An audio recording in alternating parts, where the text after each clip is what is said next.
Today, we're unpacking a real-life medical mystery, and it is a gripping one. We're talking about a young boy, a sudden collapse, and a 2-year race against time to find a hidden killer, one that almost went completely undetected. So picture this. It's December 2021. A 10-year-old boy, full of energy, is just running around being a kid. And then, out of absolutely nowhere, he collapses. His heart stops. His breathing stops. I mean, it is every parent's worst nightmare come to life. What happened to him is called a cardiorespiratory arrest.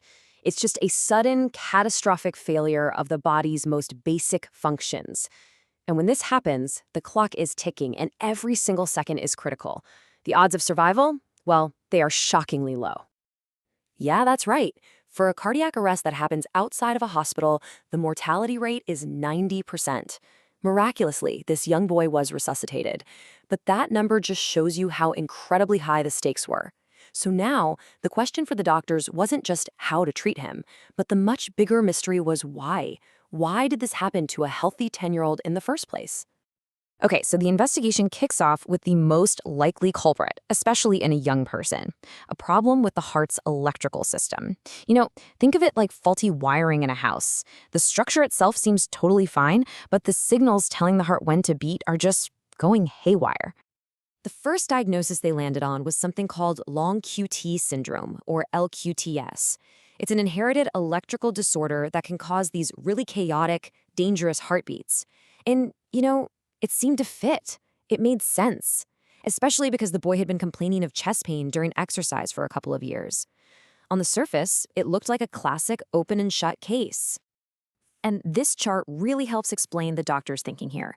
See, arrhythmias, those problems with the heart's electrical rhythm, they account for a big chunk, 22% of cardiac arrests in young people. That makes it a leading cause, so you can see why suspecting an electrical issue like long QT syndrome was a totally logical first step in this whole investigation. But this is where the mystery really deepens. The pieces of the puzzle, they just weren't fitting together. The genetic test came back negative, and even with treatment, the boy's symptoms kept happening. The simple answer, well, it just wasn't the right one. And the search for the real truth would stretch on for more than 2 years, leading them to something else entirely, a hidden structural flaw. This timeline really shows you just how long and frustrating this journey was. So after the collapse in December 2021, the genetic tests for long QT, they come back negative.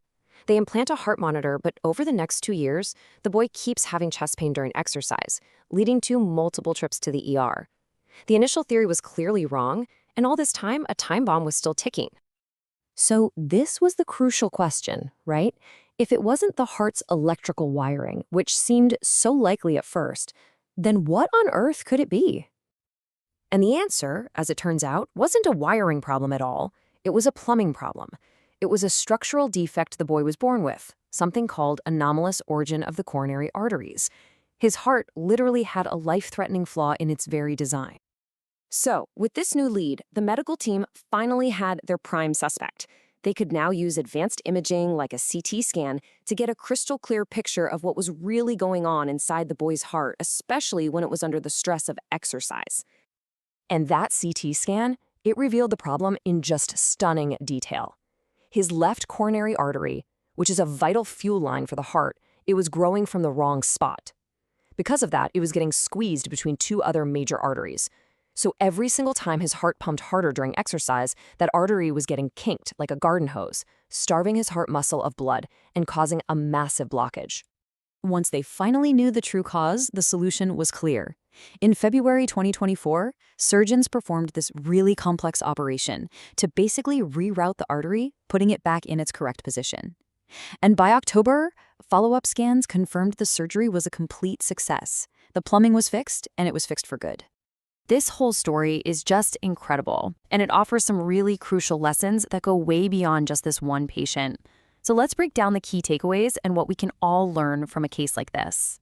First off, it's so important to understand that the cause of cardiac arrest really changes with age. This chart shows that pretty clearly. For little ones, infants, the most common cause is congenital heart disease, a structural problem. But for adolescents, it's much more likely to be a primary arrhythmia, an electrical issue. This case is a huge reminder that even though arrhythmias are common, you have to consider structural defects too, even when they're rare. Second, there are often warning signs. Remember, our patient had chest pain with exercise for 2 years before he collapsed.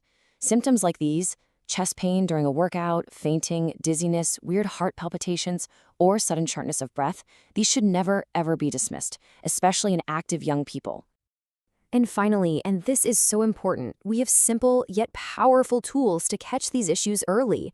An ECG, an electrocardiogram, is a quick, painless, and widely available test that can spot abnormalities in the heart's rhythm. It is such an essential first step that can signal the need to take a much deeper look. This case turned from a near tragedy into a success story because the medical team and the family, they just refused to stop searching for answers. It's a powerful reminder that leaves us with a really critical question. How many warning signs in our own lives or in the lives of the people we love are just dismissed as nothing until it's too late?